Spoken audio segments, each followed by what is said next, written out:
मैंने कल आपसे चैतन्य महाप्रभु के चिंतन पर कुछ विचार विमर्श किया था। और जब भगवान का स्मरण किया जाता है, कीर्तन किया जाता है, तो वास्तव में उसी से रम्यता और उसी से नूतनता, उसी से श्रेष्ठता की प्राप्ति होती है। महर्षि वेदव्यास जी ने कहा, तदेव रम्यम रुचिरम नवम नवम तदेव शश्वन् मनसो महोत्सवम तदेव शोकार्णव शोषणम नृणाम यदुत्तम श्लोक यशो नुगीयते। यशो नुगीयते, जिसमें परमात्मा के यश का अनुगीन किया जाता है, अनुगान किया जाता है।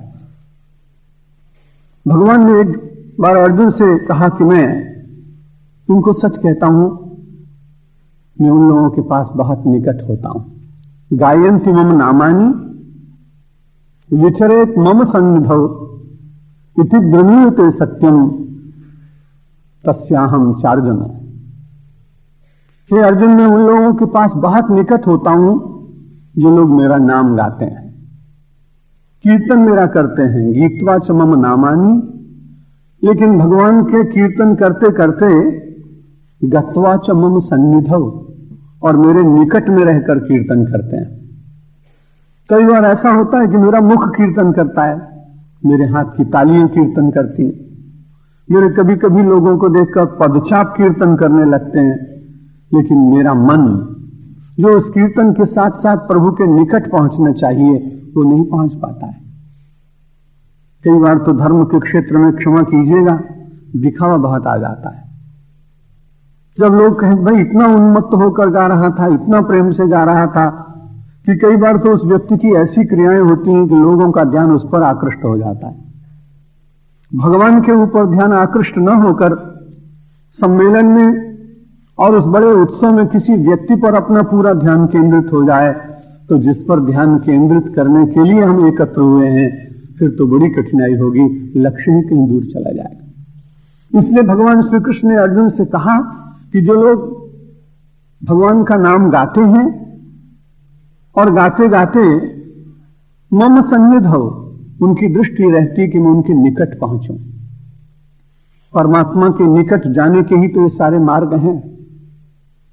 उनसे दूर ले जाने के लिए तो संसार की कितनी वृत्तियां मुझे और आपको खींचती ही रहती हैं। उन वृत्तियों का कोई अंत नहीं है, माया का अंत नहीं है। एक संत से किसी ने पूछा, माया कितनी है? उसने कहा अनंत।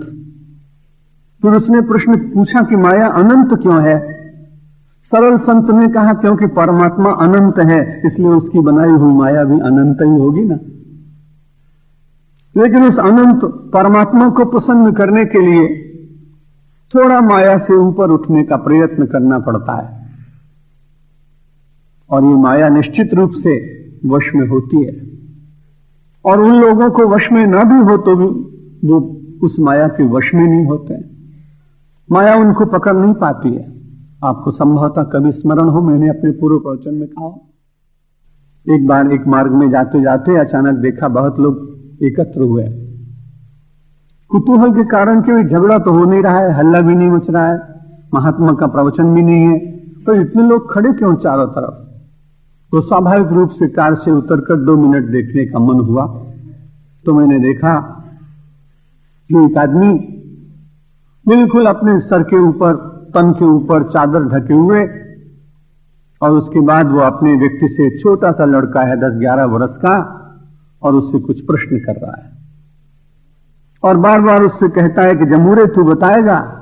हाँ बताऊंगा। और जो कुछ पूछता है वो जमूरा पता नहीं कैसे बताता है। मैं भी बड़े विस्मय में पड़ा। मैंने कभी सड़क पर खड़े होकर जादू का खेल देखा ही नहीं था, लेकिन 2 मिनट मन हुआ कि देख तो ले। और उसके बाद जब वो सारा खेल खत्म हो गया तो उस छोटे से बच्चे को मेरा मन हुआ कि बेचारा ये भी तो किसी माँ बाप का लड़का होगा, लेकिन इसको कितना इसके साथ घूमना पड़ता है। तो मैंने उसको अलग से बुला के कुछ मिठाई जो मेरे पास थी दी, और एक प्रश्न उससे किया कि भाई हमारे जैसा आदमी भी खड़े होकर और तेरे जादूगर से प्रभावित हो गया, लेकिन तू बता कि मैं देख रहा था कि तेरे मुंह पर कोई विचित्रता नहीं है, कोई उत्सुकता नहीं है, कोई कुतूहल नहीं है। उसने कहा कि महाराज आपको मालूम नहीं, मैं इसके साथ बहुत बरस से रहता हूं, मुझे इसकी सब ट्रिक मालूम है और आपको मालूम नहीं। मैंने कहा बस यही बात है, अगर जादूगर के साथ जमुआ बन के रहे तो उसको ट्रिक का पता लग जाता है।